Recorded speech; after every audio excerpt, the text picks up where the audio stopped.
görürsünüz, rəngsiz məhluldur. Biz bilirik ki, indikatorları keçirik. Öyrənmişik ki, indikatorlar, məsələn, lakmus kağızı, lakmus, qələmi mühitdə verirdi göy rəng, turş mühitdə verir qırmızı rəng. Fenolfotalen isə rəngsiz indikatordur. Amma dedik ki, qələmi mühitdə morğu rəng verir. Digər mühitlərdə isə rəngin dəyişir.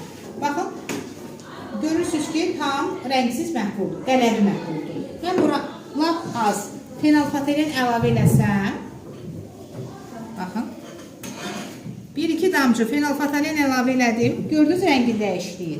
Nə rəng oldu? Çəhrayı morğu rəng. Baxın, qarışdıraq. Qələmi mühitdə çəhrayı morğu rəng verdi. Müşahidə elədiniz?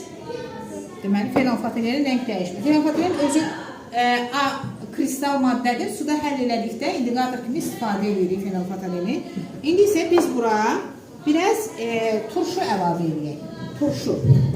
Turşu əlavə edən zaman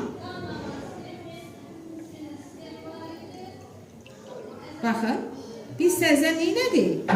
Turş mühitdə rəng təzdən mühit rəngsizləşdi. Niyə? Çünki orada qələmi mühitin üzərinə, biz qələmin üzərinə turşu əlavə elədikdə burada neytrallaşma reaksiyası baş verir.